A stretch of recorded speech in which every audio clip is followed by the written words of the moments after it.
with all of this extra free time that a lot of us do have on our hands in this moment, I mean, a lot of us don't have free time. I'll just say this at the beginning. I'll start this off. All the people who are like actually health experts, medical experts, nurses, doctors, teachers, police officers, all these people who are basically super crucial right now, they don't have any free time. So all of us who are just thankfully being safe and hopefully healthy, we all have a lot of free time, but they don't. So I'd like to just say thank you to everyone who is actually doing something in this moment.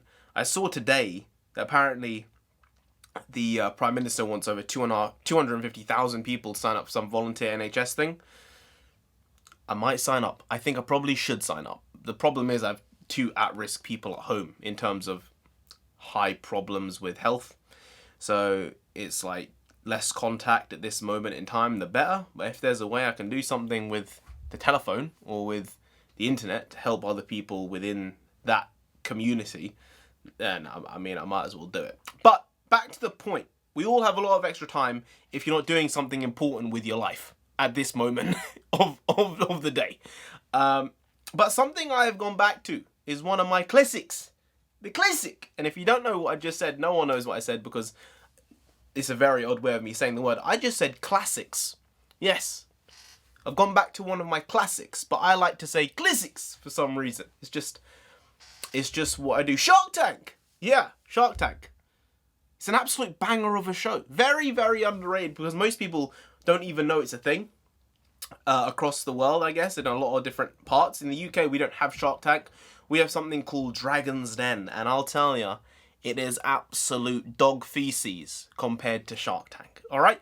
Dragon's Den is like Shark Tank if it was old and the life was sucked out of it. That's what Dragon's Den feels like. BBC needs to up production, needs to get new billionaires and millionaires in because it's a dead format, even though it's practically the same format, which does shock me when you see the two next to each other and you're like, how is one so much vastly better than the other when it's basically the same product? I don't get it, but that's differentiation for you, and Shark Tank is most definitely better than Dragon's Den. But, you know, the thing that I think is great about the show, while it is theatrics and very dramatic at times, intrinsically, the stuff is there for someone who has no clue about business knowledge and has no understanding of fundamentals of how to make a business successful. Everything is there for that person to learn a lot from this show. And that's because of the amount of people coming onto the show, seeing what works, what doesn't, what valuations work with what companies, but also just the people involved, the characters at the end of the day. And they have a personality and a feel and a life to them. I mean, you have Mark Cuban, who's like a Frankenstein billionaire, right? He looks like what you would think like Frankenstein would look like. Not the monster, I mean Frankenstein himself. And he's like Frankenstein and the monster put together. But it's a look for him. It works. Then you have like Robert, who is basically like that guy who you think you'd like to work with. I don't know, the guy's a shark, so obviously, man, he's got teeth. But he seems like that cool uncle guy. Like, the uncle who everyone likes to hang out with. He seems like that guy. So that's his personality. Then you have, like, an elf in Laurie. Like, I don't know why we call her Elf. We just say Elf. She looks like an elf. I don't know. You don't really see her ears very often. But I guess she just has that type of Lord of the Rings elf feel. She's super short, though, which puts off the elf. But nonetheless, we call her Elf. That's her thing. It's just her thing. Then there's, who else there? Damon. He's just a cool guy. He just seems like he has a lot of shit going on. And, I don't know. He seems like that cool dude. Like, Robert's the cool uncle. Damon's just the cool dude. Then you have Annie Lennox. Barbara. Yeah, basically Annie Lennox on the show as well. And Senior Grinch, or Monsieur Stinge, I would say, in Mr. Wonderful. And they all really battle with each other really, really well. They are so opposed at certain times where that's where the sparks come, that's where the drama comes. And when you see someone lose a deal out to someone they didn't want to lose to, it can get spicy real quick. But I suppose when I said it comes back to the things that are most important, and that is learning about how businesses are structured. Big, small, medium, you know, companies come in there now with $10 million valuations. Whereas I think at the start, probably, obviously they're on like season 10, season 11, so they're quite far along, but I probably started watching about 2 years ago or so, 2.5 years ago, and I watched a lot of old episodes just because on YouTube there are so many clips. I have never watched a full episode, I don't think, of the show. It's just there are clips online and you just click through and be like, this is old quality because it's 240p, so this is probably 2007 version, 2011 version of Shark Tank. But the amount of good products that come from that show is incredible. And I think it shows people that there's an outlet for you if you can, you know, get a company off the ground in America. And it's incredible they've been able to basically export this to other places, I think. Because I think Shark Tank might be the original version of it, because then there's like Canadian Shark Tank, I think, or there's a Canadian version which is sort of more fun. It's a bit more laid back than the American version and the British version. And then there's the Aussie Shark Tank, which I just found out about, which is what got me back into the show again. Like, I probably hadn't watched an episode in a good couple months just because time, but watching these Aussies on Shark Tank, it is mad. It is exactly what you think would happen if you got a bunch of super rich Australian people together. The show is like a light version of the American show, but like better. It's almost like you've stuck like elements of The Office into Shark Tank, and that's how I feel the Australian Shark Tank is at times. They're busting out profanities and swear words all the time because on Australian TV apparently it's just chill. And you watching, you're like, wait, did she just say fuck? What? What just happened here? What? And it's just incredible watching the different areas of the world have their own versions of this and their own culture coming through. And I think that that's the problem with the British one. I'm not gonna lie. I think that's the problem with it, with Dragon's Den. It's just too, like, button up. It's too boring.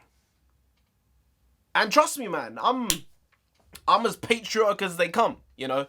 Well, in a lot of ways. In practically every way. But I don't know why. The British version is just quintessentially the worst version of all the versions I've seen of this type of show. I don't get it. But yeah, if you don't know about Shark Tank, watch it. You'll learn a lot. Even if you understand, you know, this type of stuff and you get it and it's your job, you know, partially, I guess. It's just really cool seeing people put themselves out there and for the opportunity of them to get ripped apart. But then it's a learning process for everyone else to watch. What I say is, and I think it's a common one, yes, this is a common saying for most people, if you can learn by somebody else's mistake, then do that. Because that means you don't have to put the time or effort into that mistake. Obviously, you can't win all the time, because then that means you're scared of failing. That's different. But if you can learn from somebody else's mistake, take that. And I think that's what this show does in an incredible way every single time someone comes onto the show. Very few times has there ever been someone who's walked on and they've been like, I want to deal with you right now. And I think that's a good thing, because it shows that is very unlikely to happen in life, and that's very unlikely to happen in this type of business where you just walk into a room and they'll just say, yeah, we'll give you $4 million or we'll give you 250 grand. I do think they are vultures, though. I think sharks is one thing. I think that sometimes they turn into vultures when, you know, there's a company that's doing a couple $100,000 in revenue, and they have a really good profit margin, and they're making, you know, 100 grand, say. So they've only been around for a year and a half or something like that. And then they're like, we'll give you 100 grand for 70%. They have done deals like that where the equity is that high, but I'll give you 100 grand for 45%. And it's like, you're basically stealing from this person here. They've come in here to get a deal from you. And I understand, man. You got where you are for a reason. But sometimes you're a bit too extra with your wants and your greed. And I don't like that. I think being fair is one thing and being greedy is another. And more often than not, Shark Tank is greedy, but I think that just appeals to everyone's worst nature in some ways. And I think that's just how humans are in a different way. So while there are good things and bad things about the show, overall, it's a banger. I think everyone should watch it at least once, because you'll see what I mean in saying that it's so much better if you haven't watched it than Dragon's Den in the UK. But yeah, that's just what I wanted to talk about today, because I thought, hey, this has popped back into my life, and I had no content for today. I'm not going to lie. So this is sort of like a cop-out, but anything that comes and sparks you with inspiration, just do it, right? Anyway, guys, if you did enjoy this video, please do like, share, comment, and subscribe to the channel down there. If you didn't, then Senior Cringe, Mr. Wonderful himself, will come after you, alright? Now, you don't want that. Man, he will set a royalty on you. He will do things to you that you do not want done. That's just what he does. That's sort of his niche. No, I'm joking. He clearly gets good deals because he's a billionaire. But he'll come after you. You don't want that. You really don't, so just subscribe anyway to avoid that. Now, I've been NarendraTheComic. You've been great. I'll see you next time. That's tomorrow. If you don't know, no one knows.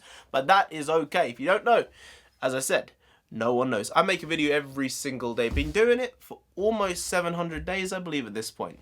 And we're not stopping. No. Not stopping until we get to 10,000 subscribers. It's a big number. I know. It's a lot of people.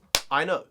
But we're going to get there. So subscribe. It would be great. It would be wonderful, as Mr. Wonderful would say. So I'll see you tomorrow, because I'm here. I'm always here with some more quality shitty content. Every day the quality is shitty. And some people would deem it as a form of content. Some people would. I would. Sometimes. But some people wouldn't. And that's okay, because it's all just about opinions. But, as I said, I'll be here. I'm never not here. Hashtag never not here. 700. Something like that. See you tomorrow. Skadoosh.